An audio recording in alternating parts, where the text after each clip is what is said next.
Roscoe Holcomb. Dr. Ross, Abner J, Jimmy Reed. When I was first starting to learn how to sing,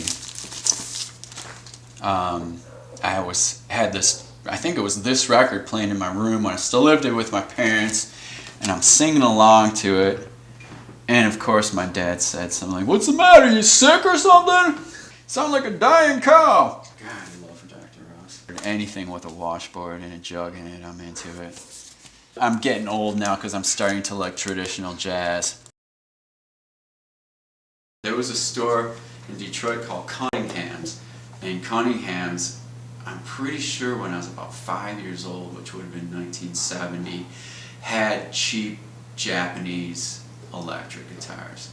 So then I wanted to join school band when I was 9. I wanted to play drums. Mom said absolutely not, no drums. So I played the tuba from the age of 9 to the age of 17. I went to school in Connecticut for a year, college. I just wanted to get as far away from home as possible. I didn't really care about studying anything. This is probably like 62, 63. If I peel this price tag off, it's probably good. Super hot guitar, but he did kind of R&B records in the early 60s. Just blazing guitar all over him.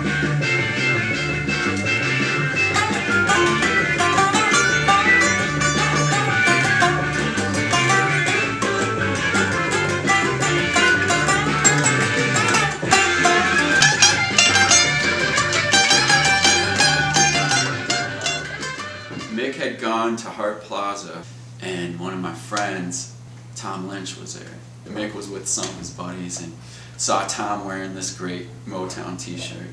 Wanted to talk to him. He went up to Tom and said, "Hey man, where'd you get that t-shirt?" And they struck up a conversation.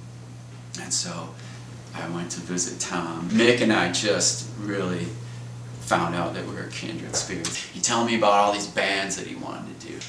And he knew what the lineup was going to be, what kind of music they were going to play, what the record covers looked like, what the videos were going to be like. We would go to Cinderella's Attic, different indie record stores and vintage clothing stores and that kind of thing. And I met Peggy at one of those places and just thought she looked cool. And we were sitting in my bedroom in my parents' house listening to records. And a guy at Dave's comic book store in Royal Oak had made me a tape of a 60s garage comic called Scum of the Earth.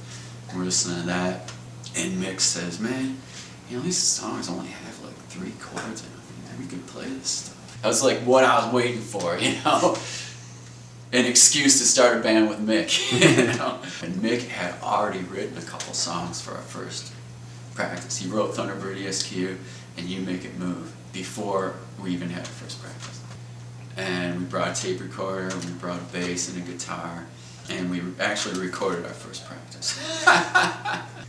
So yeah, that's how the Gories started. Tea here.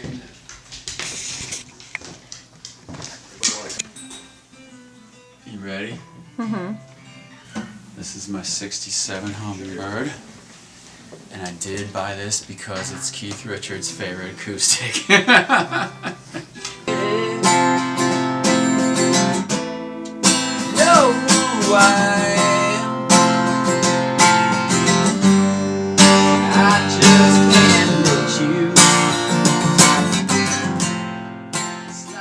We found out that Mick couldn't really play chords, and I was really good at playing chords, but I couldn't really play the single note stuff.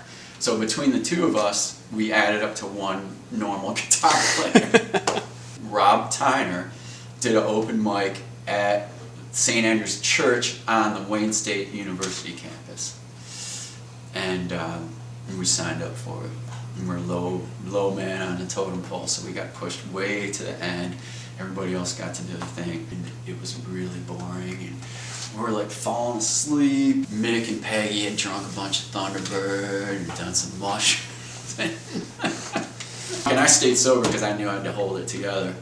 And he said, there's this new young band on the scene, call themselves the Gories. There's maybe like 5 people left. A couple of our friends are like, yay!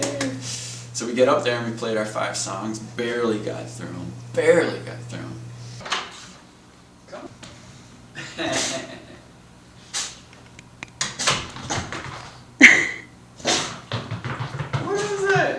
It's alright. Should I turn the light off? Yeah, try that. See what happens. That's better, huh? What?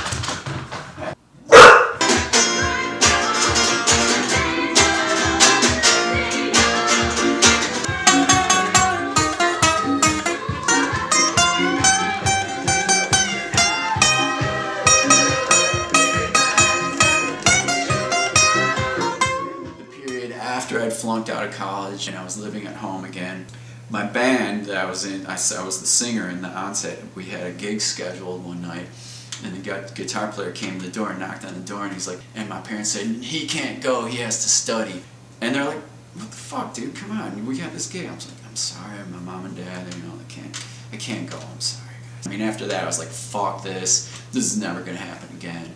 You know, but I remember my mom saying to me that night, how do you expect to support yourself in the manner you've become accustomed to?